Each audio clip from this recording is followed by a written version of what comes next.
capítulo 1, aleluya. Y la semana pasada tocamos ligeramente lo que era el reposo, ¿verdad?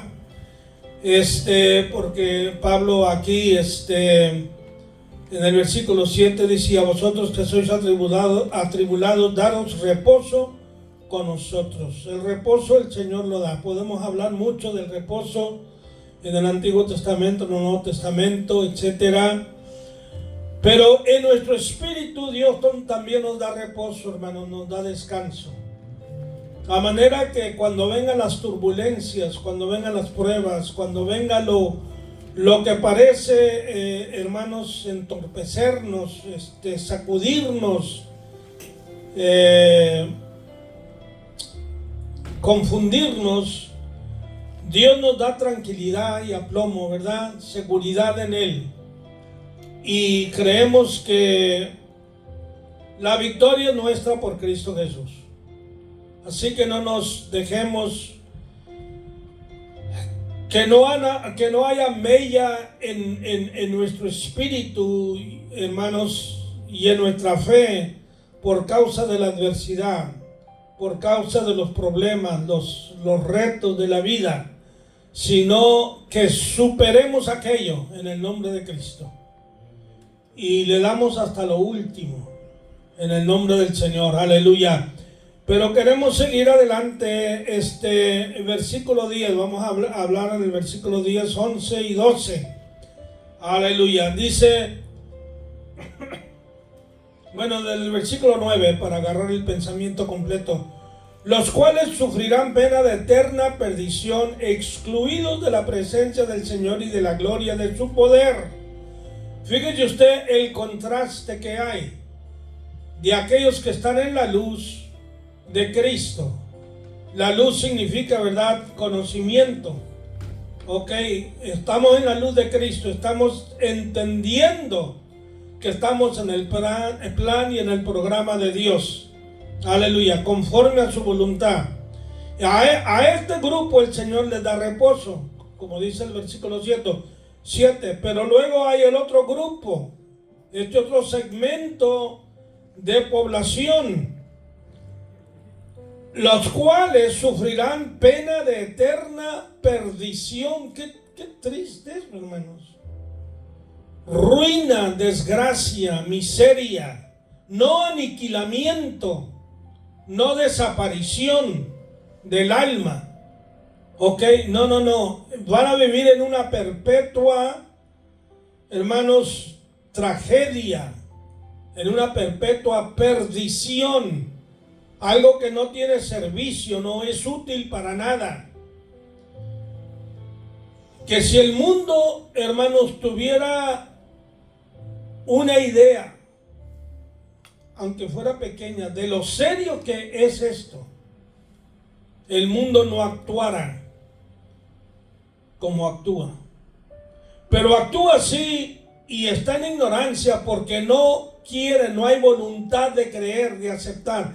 El otro día estaba hablando un comediano y sale en HBO, Bill Maher, y estaba hablando, lo estaban entrevistando, estaba con Charlie Kirk, al que asesinaron, y Charlie Kirk lo estaba entrevistando. Y Bill Maher, pues gente que muy universitaria, ¿verdad?, muy intelectual, diciendo que no hay Dios. Dice, sabemos que todo eso es una fantasía y sabemos que esto y que el otro. Y yo le hubiera dicho, bueno, pruébame lo que tú estás diciendo, compruébame eso. ¿Qué hechos tienes para decir que no hay Dios? ¿Has estado tú en todo lugar, en todo tiempo, simultáneamente, a la misma vez? Porque quizá Dios está en Júpiter, o de ahí se fue a la luna, o de ahí se fue a una estrella, a un meteorito, a visitar. Tú tienes que estar en todos los lugares para saber que Dios no existe.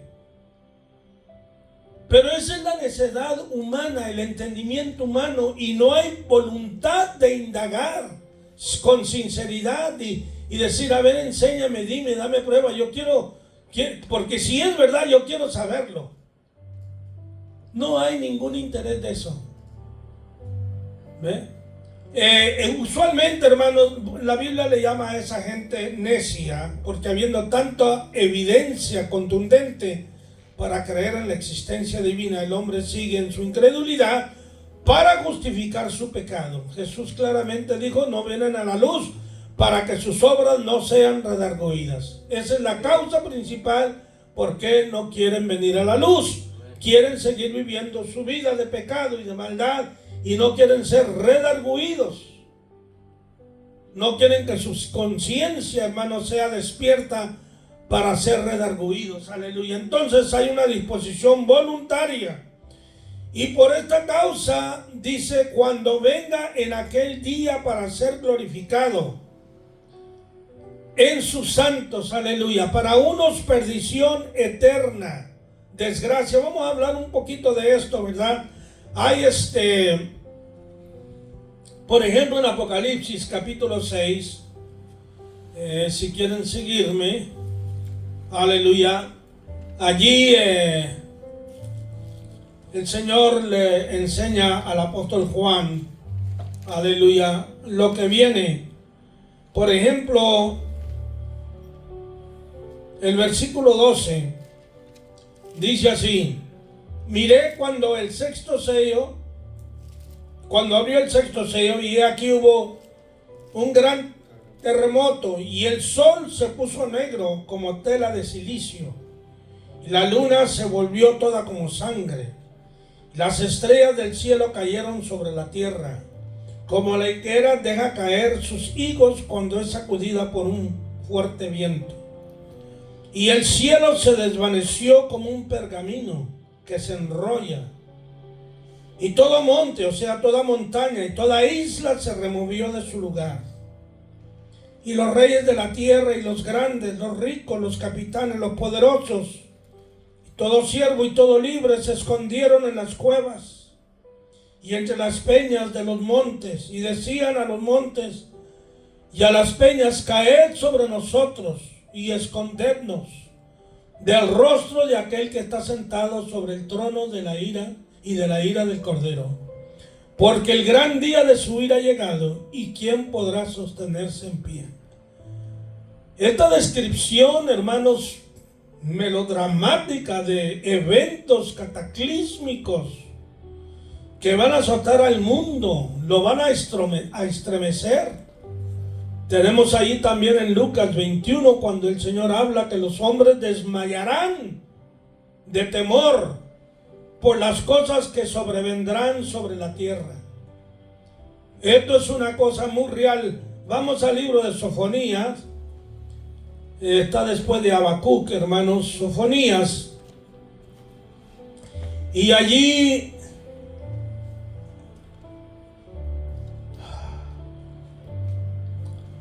habla, mire el versículo 7, dice: calla en la presencia de Jehová el Señor, porque el día de Jehová está cercano, porque Jehová ha preparado sacrificio y ha dispuesto a sus convidados. Ahí estos sacrificios y convidados, no crean ustedes que son las bodas del Cordero.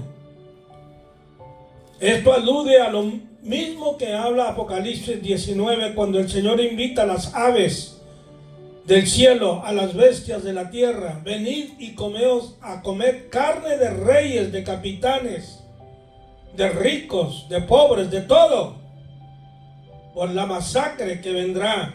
Más adelante, en el versículo 14, cercano está el día grande de Jehová, cercano y muy próximo. Es amarga la voz del día de Jehová. Gritará allí el valiente. Día de ira aquel día, día de angustia y de aprieto, día de alboroto y de asolamiento, día de tiniebla y de oscuridad, día de nublado y de estremecimiento, día de trompeta y de algazara, sobre las ciudades fortificadas y sobre las altas torres. Y atribularé a los hombres y andarán como ciegos. ¿Por qué? Porque pecaron contra Jehová, y la sangre de ellos será derramada como polvo y su carne como estiércol.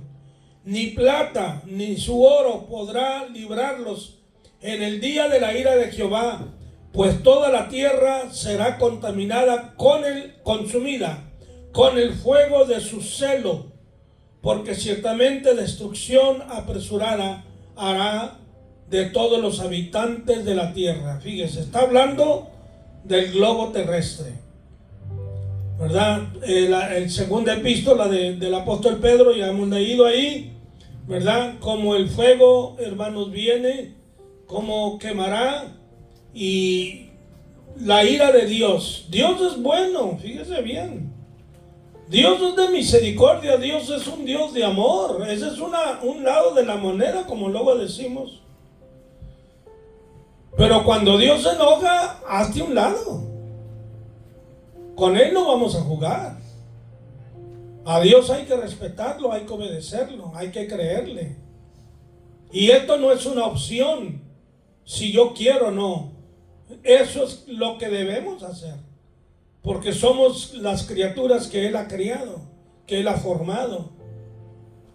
Y si el mundo quiere permanecer en su incredulidad, hermanos, allá ellos. Si quieren permanecer en su pecado, allá ellos, aleluya. Pero hay aquí, hermanos, en Tesalonicenses, lo que estamos estudiando, versículo 10, el gran contraste en los creyentes y en los no creyentes. Cuando venga en aquel día para ser glorificado de sus santos. Fíjese bien, como sus santos le vamos a glorificar al Señor. Aquí hay una enseñanza, creo yo, bastante que yo no puedo agotar por mis limitados conocimientos, pero voy a decir esto: y ser admirado en todos los que creyeron, por cuanto nuestro testimonio ha sido creído entre vosotros. ¿Cómo es, hermanos, que el Señor será glorificado en sus santos y será admirado en todos los que creyeron? ¿Qué es lo que nosotros vamos a exteriorizar o a manifestar para que Cristo reciba mayor gloria cada vez? Para que Él sea ensalzado y engrandecido. Cuando nosotros aceptamos a Cristo Jesús por la fe, se lleva a cabo un proceso espiritual dentro de nosotros, en nuestro espíritu, en nuestra mente. Hay una renovación, hay una transformación, hay una regeneración. Recordemos cuando el Señor le habló a Nicodemo. Nicodemo era un maestro y era uno de los grandes, importantes catedráticos, por así decirlo, religiosos, teólogos. Y Jesús no lo acusó de que era hipócrita, de que era ladrón, de que era adúltero. No. Aparentemente este hombre vivía una vida religiosa, moral, apartada de vicios, de malos hábitos, muy devoto, muy apegado a la Torá, a la ley. Y Jesús le dijo: si no naces de nuevo, no puedes ver el reino de Dios, y tampoco puedes entrar en él más adelante. Nacer de nuevo, de agua y de espíritu, la limpieza, la purificación, está hablando allí, ¿verdad? Nacer de nuevo, ser hecho una nueva criatura. ¿Cómo es que un hombre, una mujer, atestado de vicios, hundido en pecado, horribles, hermano, y luego de repente los vemos totalmente cambiados? Hombres asesinos, hermanos, malos, que usted no olvídese, si los ve mal, hermanos, en peligro está su vida, porque son gente que a eso se dedican, adiestrados, y no tienen ningún temor de Dios, no temen a la ley, no temen las consecuencias de sus actos. Mujeres al vicio, en la prostitución, en las drogas, hermano, y de repente transformados, regenerados, cambiados. yendo a la iglesia. Oiga, pues ¿quién hace eso? Los psiquiatras no efectúan ese cambio. Los psicólogos, los sociólogos tampoco hacen ese cambio tan radical. Y no estoy hablando de una terapia mental, de lavarle los sesos por tiempo y tiempo y tiempo, que eso tiene cierto efecto. No estoy descartando eso. Eso tiene cierto efecto bueno. A mucha gente le ha ayudado, pero la persona no cambia su naturaleza porque cambia ciertas cosas, ciertas actitudes o deja ciertos vicios. La persona sigue en pecado, su naturaleza es pecaminosa. Y si hay la oportunidad, peca otra vez. Pero Jesús está hablando de una transformación, de una regeneración. Y dice la Biblia que hay más gozo en el cielo por un pecador que se arrepiente, por 100 que no necesitan arrepentimiento. Los ángeles se gozan. Creo yo que cada alma que es renacida aquí en la tierra, que acepta a Jesús como su Salvador, allá en el cielo hay fiesta. Y aquella persona, su nombre está escrito en el libro de la vida. Y aunque nosotros no lo vemos, el gran gozo, la gran fiesta que se está celebrando allá, creo yo que eso da honra y gloria a Jesús por los ángeles. Que el sacrificio que él hizo en la cruz del Calvario no fue en vano. El derramar su última gota de sangre, el sufrir el martirio, el ser despreciado, rechazado, vilipendiado, todo aquello no fue en vano. Miles, millones de almas se están convirtiendo a Cristo Jesús. Y una conversión tan genuina que estas personas están dispuestas a dar sus vidas por Cristo Jesús. Porque aún viviendo en ambientes, en países donde se persigue a los cristianos hasta la muerte, hasta la cárcel, estas gentes siguen alabando y glorificando a Cristo. Pero ese es el principio, fíjese bien, eso es solamente el principio. Eso no es toda la obra que Cristo ha hecho. No, sí. Ha redimido el alma. Ok, ya redimió el alma. Ahora se trata de redimir el cuerpo también.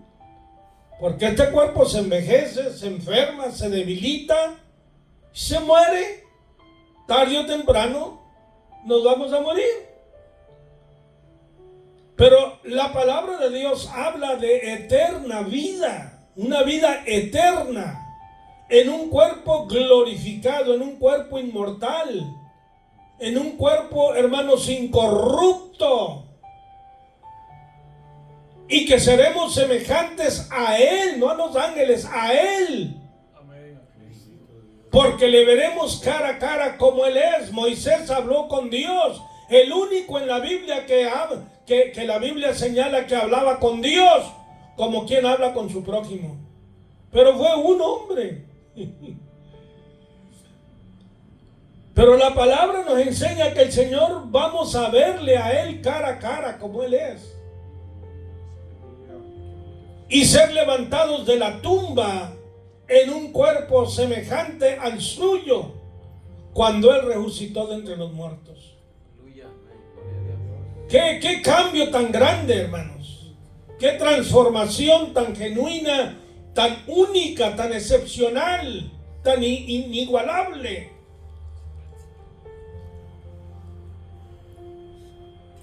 Cuando vengan aquel día para ser glorificado en sus ángeles, en sus santos, y ser admirado en todos los que creyeron. Ser admirado, la obra de Cristo es digna de admiración. Ya ven aquí, hermanos, cómo los hombres, cuando hay ciertas fiestas para darle crédito, por ejemplo, a los payasos de Hollywood, hacen unas fiestas tan grandes, tan esto, tan lo otro. ¿Por qué, hermanos? porque supieron fingir un papel. Eso fue todo. Tienen cierto talento, lo hacen que parece la mera cosa. Pero lo que Cristo Jesús hace no es fingido. Es algo real, es algo genuino, es algo, hermanos, orgánico. Gloria a Dios. Ser admirado en todos los que creyeron, por cuanto nuestro testimonio ha sido creído entre vosotros. El trabajo, dice Pablo, implica el trabajo de traerles a ustedes la palabra, el evangelio. A pesar de que nos han azotado, nos han encarcelado, nos han odiado, nos han mal juzgado, nos han hecho la vida pesada, como luego dicen. Pero ustedes han creído y nuestro trabajo no ha sido en vano, porque tenemos el fruto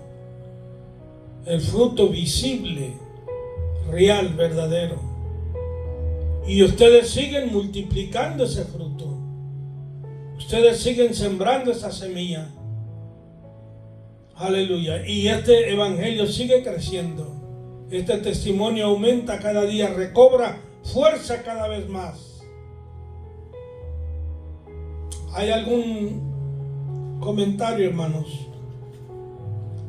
¿Alguna pregunta?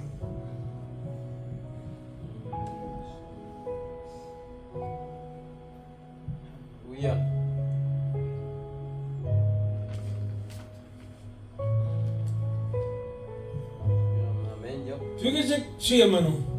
No, comentar al respecto de que ser glorificado, no podemos tomar como ejemplo a Job, ¿no? Como ejemplo a Job, que todo lo que él sufrió, ¿verdad?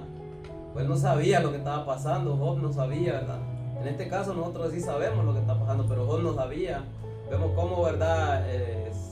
Satanás se presenta delante de Dios, pues, y quiere hacer ver mal a Job, ¿verdad? Diciendo que Job le era fiel a Dios por lo que Dios le había dado, ¿verdad? Y por cómo Dios lo había guardado y lo había cuidado.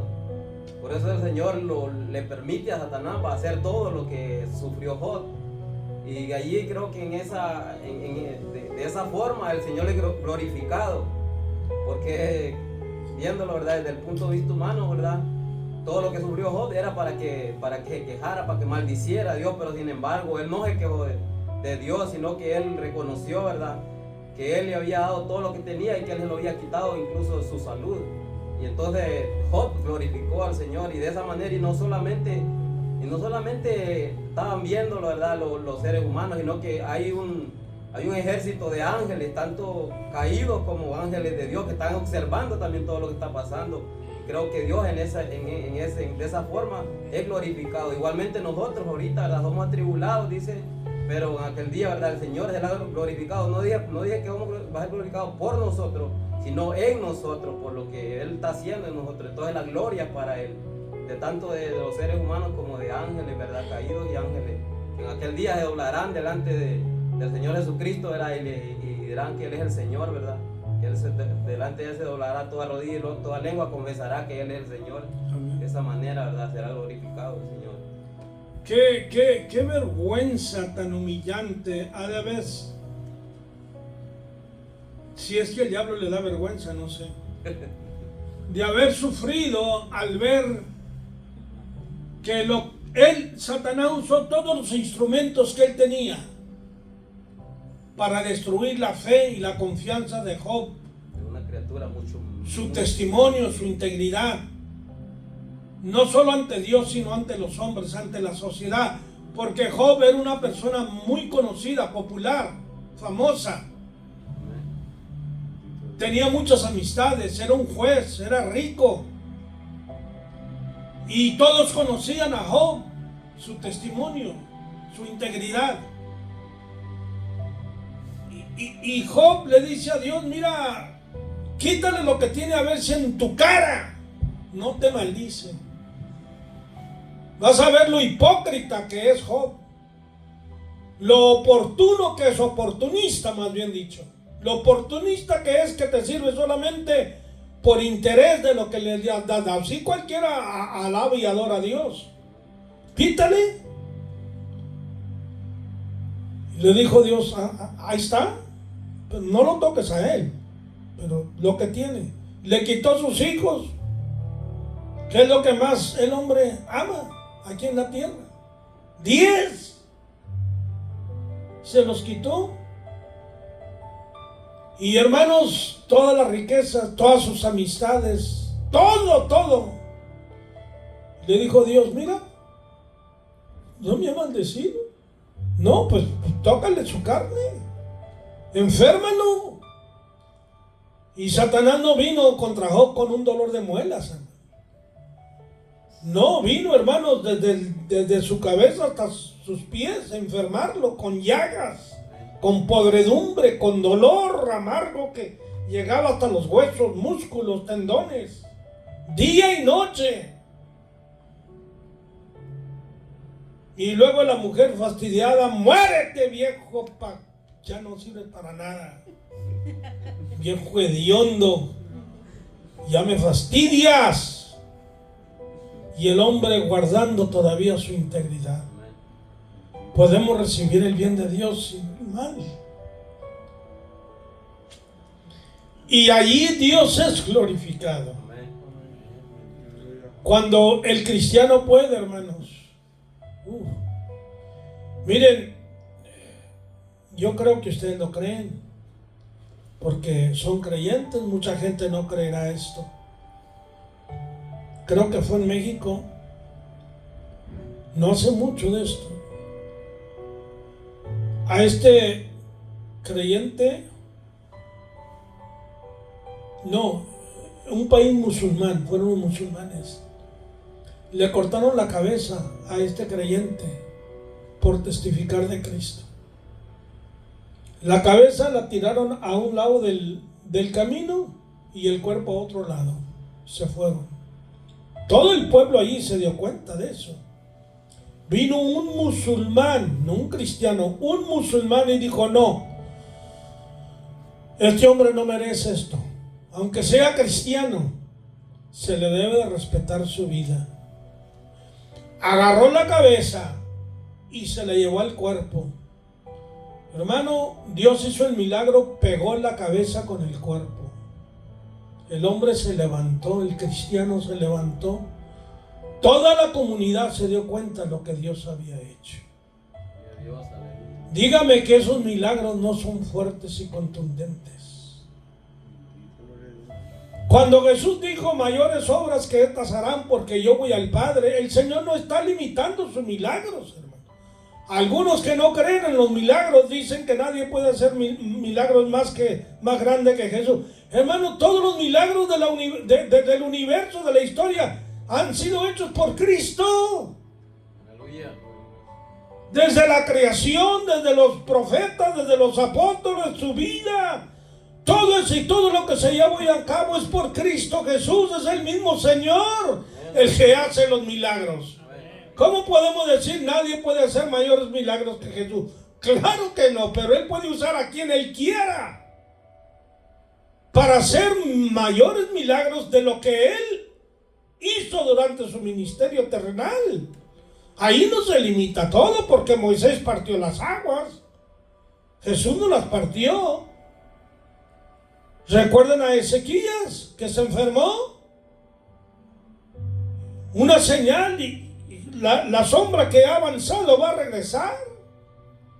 ¿Sabe lo que es eso, hermano?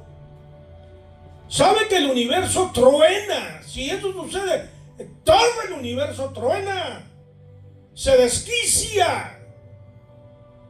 Nada pasó, se regresó la sombra y Dios mantuvo todo, hermanos, quieto, perfecto. Wow, tenemos a un Dios grande, ¿no? Cuando dice la palabra que para Dios nada es imposible, es exactamente lo que la palabra quiere decir. Para Él nada es imposible. Y vamos a ver cosas que no hemos leído ni hemos visto, para que el mundo sepa que nuestro Cristo es verdadero, que es real, y que Él es el mismo ayer, hoy y por los siglos. El mismo Cristo de antaño que anduvo aquí en la tierra y que hizo milagros, es el que vive hoy día y lo seguirá haciendo para gloria y honra de su nombre. No para gloria de ningún predicador, ni ningún profeta, ni apóstol, no, para gloria y honra suya. Aleluya. Gloria a Dios, aleluya. ¿Hay algún otro comentario, hermanos? O pensamiento. Si no, seguimos.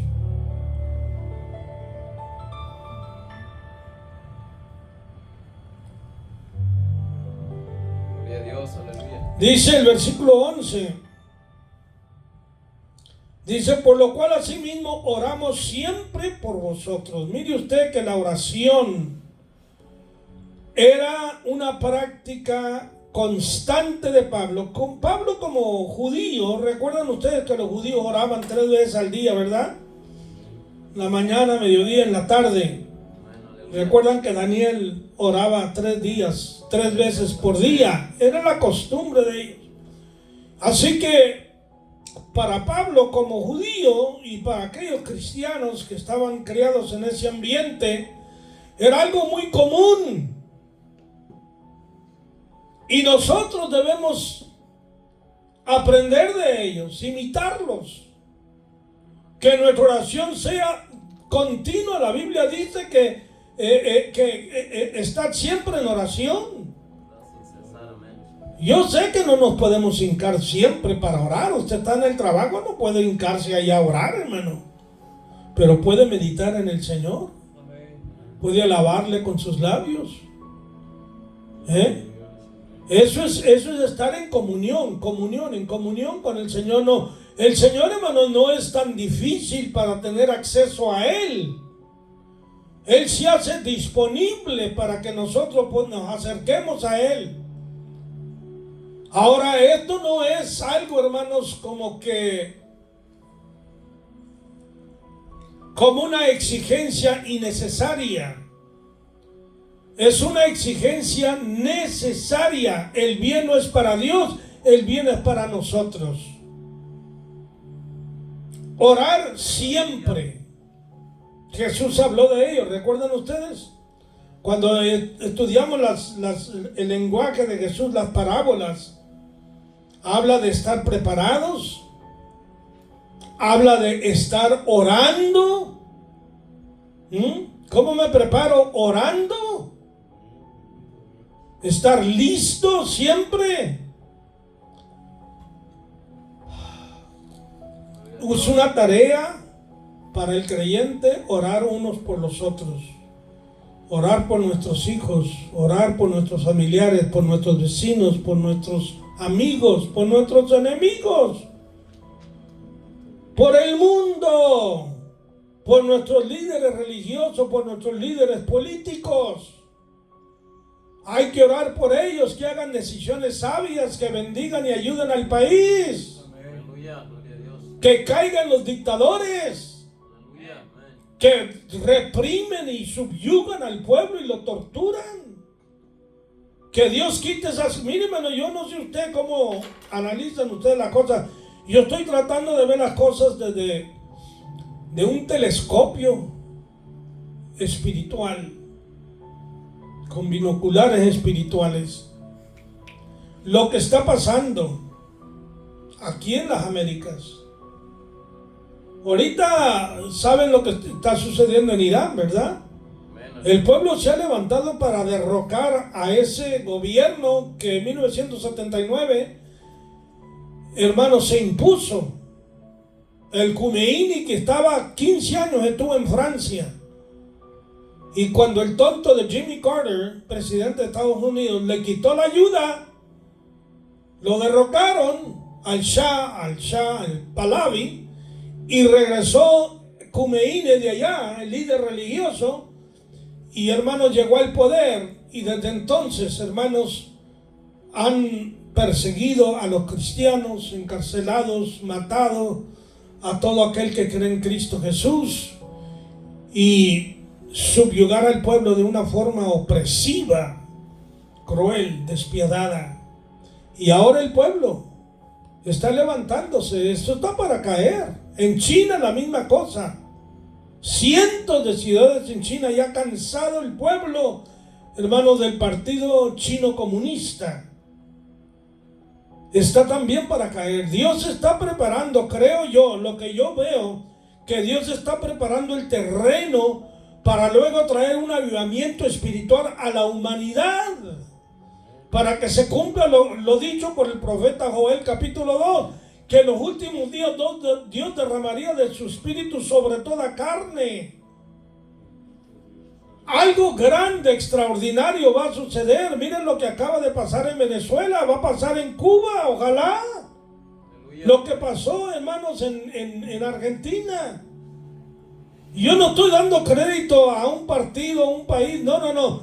Estoy tratando de ver lo que sucede e interpretarlo a la luz de la palabra de Dios y entender qué programa tiene Dios para la humanidad. Aleluya, gloria a Dios. ¿Qué es lo que Dios está haciendo? Leer las señales. Amén, aleluya. De lo que está aconteciendo para que se lleve a cabo, hermanos, se cumpla en totalidad el programa, el plan de Dios. Eso es lo que yo creo. Aleluya, que está sucediendo. Y por eso estamos orando constantemente y Satanás está enojado. Se va a enojar con usted, se va a enojar conmigo, contra todo aquel que busca a Dios, contra la iglesia. Uno de los estorbos más grandes que tiene Satanás es la iglesia de Cristo. La iglesia que es la luz del mundo, que es la sal de la tierra, que es el instrumento que el Señor usa. Amén. Aleluya. ¿A quién más tiene el Señor? ¿Es a usted, es a mí? Aleluya. Y no vea sus limitaciones, por favor. No diga usted, hermano, yo no soy nadie, yo soy una persona muy limitada en conocimiento. Déjese de eso, usted no lo va a hacer, lo va a hacer Cristo. Amén, aleluya. Y Dios va a usar lo que menos esperamos, lo que menos creemos que Dios levantaría, es lo que Dios va a usar. Yo he estado leyendo algunas biografías, hermano, de avivamientos que vinieron a Europa, a Estados Unidos. Eran gente, predicadores humildes, hermanos. Amén. No tenían ni secundaria de escuela. Algunos de ellos enseñaron a leer solos. Muy pobres, pero pobres de verdad. Y Dios los levantó, hermanos. Y no estoy hablando de levantarlos solamente para congregar gente.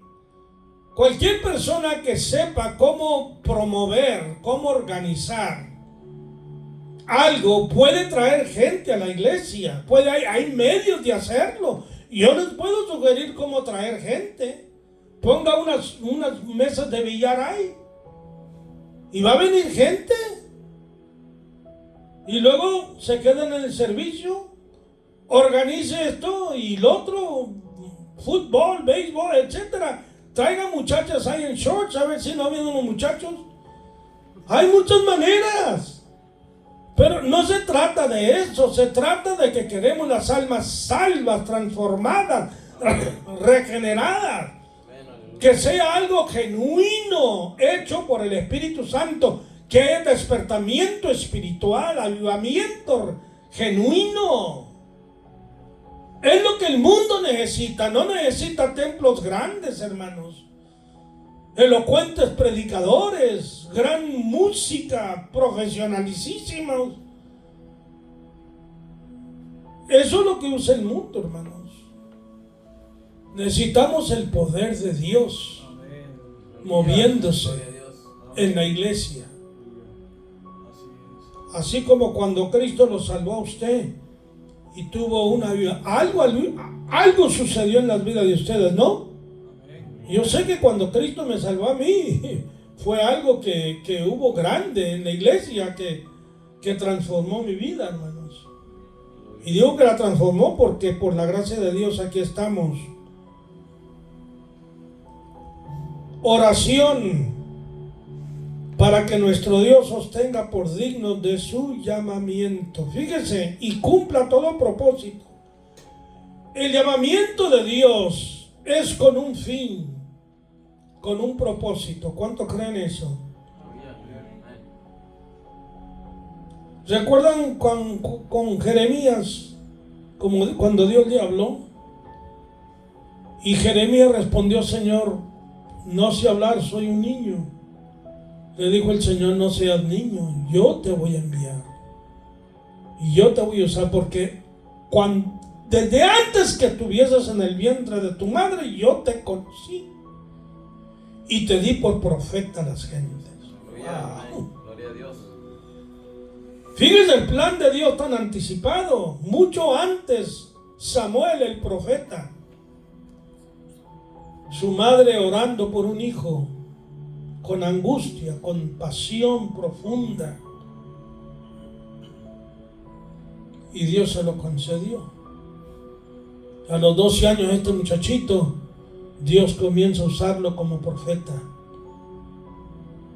Al terminar su carrera, dice ahí en 1 Samuel, que conoció todo Israel, desde Dan hasta Beerseba, desde el norte hasta el sur, que Samuel era fiel profeta de Jehová. La fidelidad a Dios, por medio del plan que Dios tenía a través de Samuel. A David era un muchacho, hermano, que lo habían marginado su familia, su padre, sus hermanos. En hecho, cuando fue Samuel a la casa de Isaí, David no fue invitado allá a la comida. Él andaba allá cuidando ovejas en el campo. Sus hermanos mayores, de corbata, esos sí podían estar allí. ¿Y a quién escogió Dios? A David. Los que todos lo menospreciaban, hermanos, lo veían con cierto desprecio, lo marginaban, fue el que Dios escogió. A ese es el que quiera. Aleluya. Dios te puede usar a ti.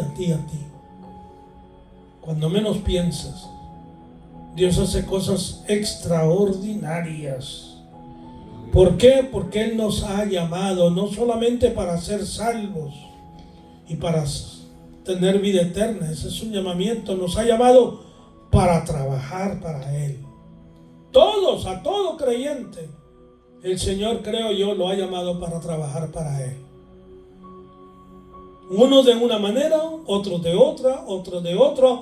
A todo ese personal tan variado, multifacético, es que el Señor lo necesita.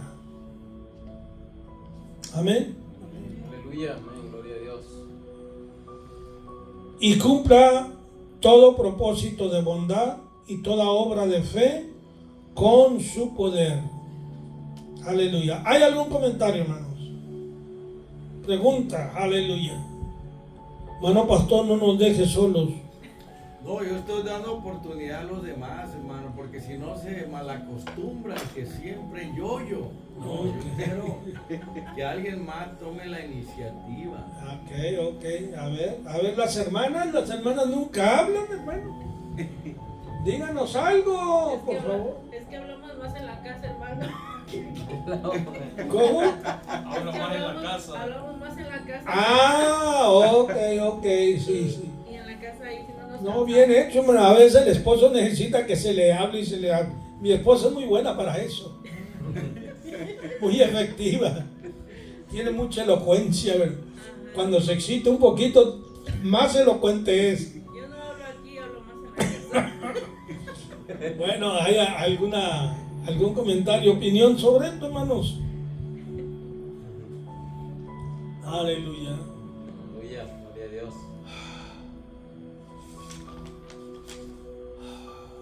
Cristo va a ser glorificado siempre.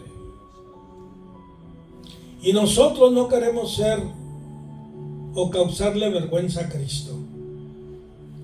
Cuando leemos el capítulo 11 de Hebreos y que el escritor da la vida de aquellos grandes héroes de la fe, dice la palabra que Dios no se avergüenza llamarse Dios de ellos. ¡Wow! Amén. Gloria a Dios. ¡Qué tremendo! Con orgullo, con satisfacción, Dios dice, este es mi hijo. No es perfecto, pero es mi hijo, me obedece, Aleluya. me sigue, Amén. Gloria a Dios. practica la fe, se somete. Aleluya. Eso es bonito, hermano. Eso es lo que Dios busca. Amén. Y ese debe de ser la pasión, el desideratum. O sea, el deseo más grande de nuestro corazón es hacer eso. El deseo de Cristo. Como Jesús expresó, yo no he venido a hacer mi voluntad, sino la voluntad del que me envió. Yo muero para mí mismo y escojo su voluntad. Que nosotros, tú y yo, podamos hacer lo mismo. Señor, yo quisiera esto, yo deseo esto, pero no se haga mi voluntad, hágase tu voluntad en mi vida. Un hermano el otro día testificaba que el Señor le dijo, ¿estás dispuesto a dar tu vida por mí?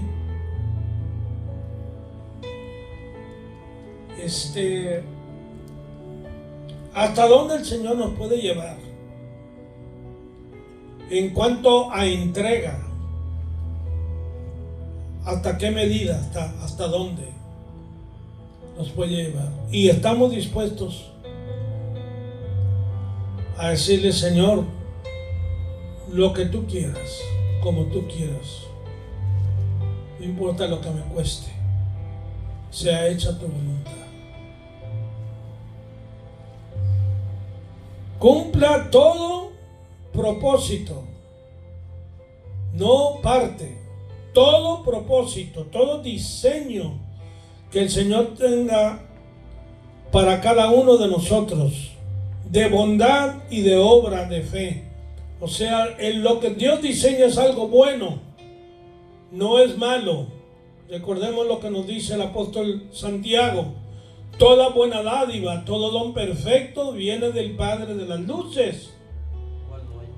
Tiene que ser una obra buena, tiene que ser una obra de fe, tiene que ser una obra que le glorifique, que le magnifique, que le engrandezca a Él. Y cuando nosotros practicamos el amor y la fe y la paciencia y la humildad y la obediencia, eso agrada a Dios. Eso es lo que Dios quiere de nosotros.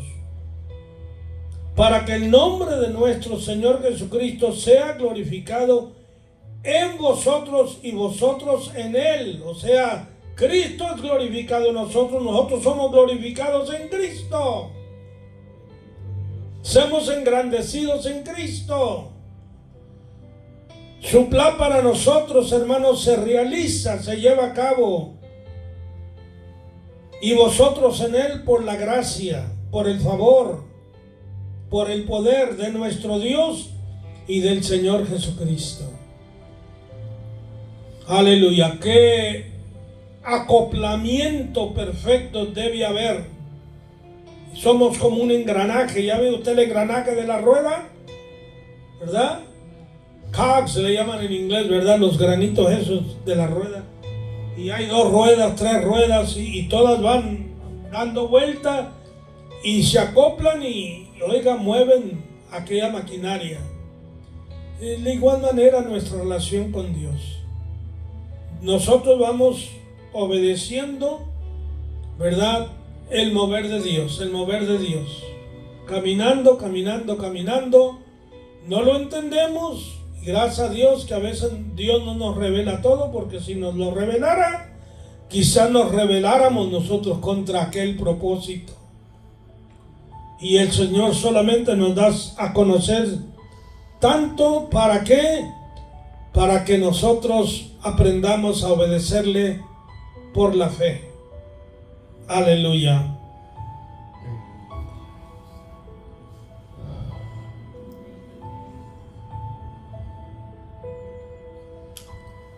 Para concluir, Pablo habla que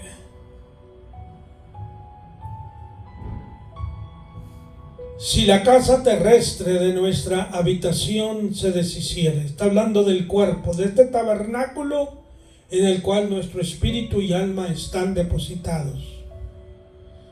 Creo que está aquí en 2 Corintios 4:6, creo. Déjame ver, no quiero mentirles. Aleluya.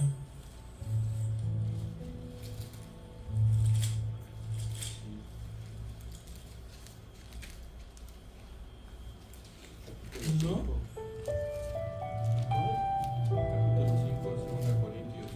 I got it wrong. ¿Ah? Capítulo 5, verso 1. Capítulo 5 de segunda. Segunda de Corintios. Gracias, hermano. Y sí, gracias. Capítulo 5, versículo 1. Porque sabemos que si nuestra morada terrestre, este tabernáculo, se deshiciere, tenemos de Dios un edificio, una casa no hecha de manos, eterna en los cielos. Fíjese usted, hablando del cuerpo, Pablo estaba familiarizado con las tiendas o carpitas que se levantaban. Eran hechas, ¿verdad?, de cuero, de ovejas, de lo que fuera, de animales. Y así levantaban como un pequeño tabernáculo, una pequeña tienda. Y ese era algo temporal. No era para vivir ahí siempre. Era algo para los, cuando iban, ¿verdad?, caminando, de transeúntes. Y el apóstol Pablo compara esa tienda con este cuerpo, como que es algo terrestre, efímero, no es eterno. Pero si esto se deshiciere, no que si acaso, no, nos está deshaciendo. Tenemos de Dios un edificio. El edificio es sólido, fundado en cemento, en piedra, con columnas fuertes, resistentes a la intemperie, a los vientos, a todo lo que viene. Un edificio, o sea, una casa no hecha de manos. Pues ¿quién la va a hacer? Dios. O sea, está hablando que este cuerpo será, hermanos, transformado en inmortalidad, en incorrupción y glorificado. Aleluya. La materia débil, debilucha, que salió del polvo de la tierra, ahora Dios la convierte en algo que durará eternamente. Qué tremendo, ¿no? Eso es poder. Y ese es un diseño, hermano, sabio. Nadie puede tener una sabiduría, un diseño, un propósito tan elevado, tan estupendo como el que Dios ha preparado. Y por esto también gemimos, deseando ser revestidos de aquella nuestra habitación celestial. Revestido, puesto sobre lo que tenemos. Eso es revestido, ¿verdad? Revestidos de aquella nuestra habitación celestial, pues así seremos hallados vestidos y no desnudos. Gloria a Dios. Aleluya. Nos dará el mismo cuerpo, pero un cuerpo ya totalmente redimido, eternal, perpetuo, que no morirá, no se enfermará, no se debilitará, no se envejecerá. Óigame bien. Gloria a Dios.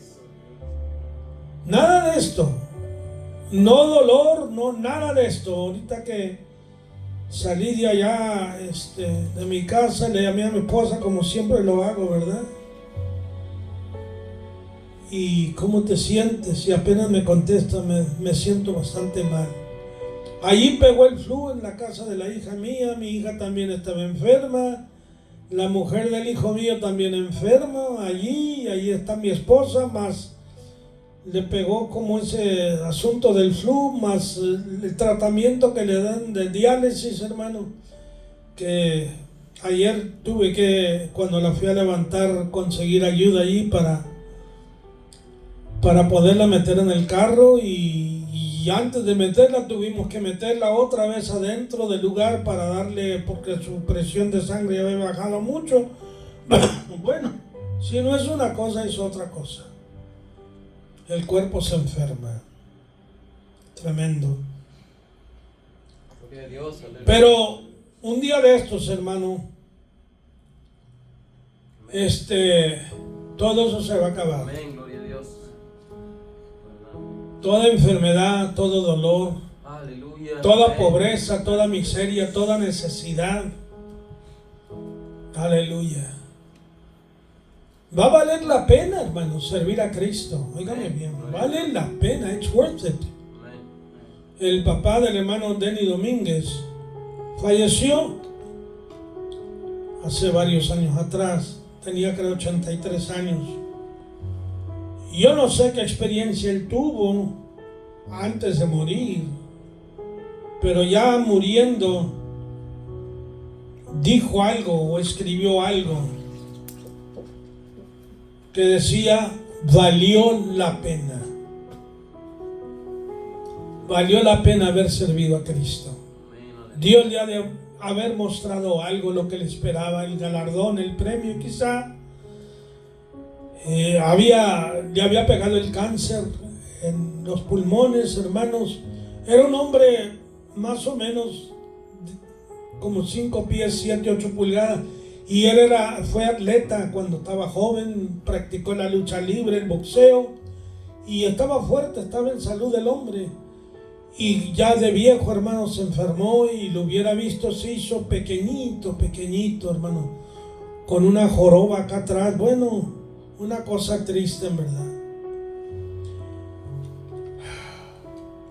Pero vale la pena. Amén, vale la pena. Gloria a Dios. Vale la pena servir a Cristo. Amén. Aleluya. Una palabra recibí de mi hermano antes de morir. Él murió faltándole un mes para 70 años de edad. Murió en 2010. Y siempre tenía él cierto celo conmigo, no sé por qué. Yo siempre lo buscaba y todo eso. Él me hacía un poco la vida pesada, ¿verdad? Pero me dijo antes de morir, dijo: tú no malgastaste tu vida, hiciste algo bueno con tu vida. Hermano, ninguno de nosotros que servimos a Cristo malgastamos nuestra vida. Amén. ¿Ok? Verdad.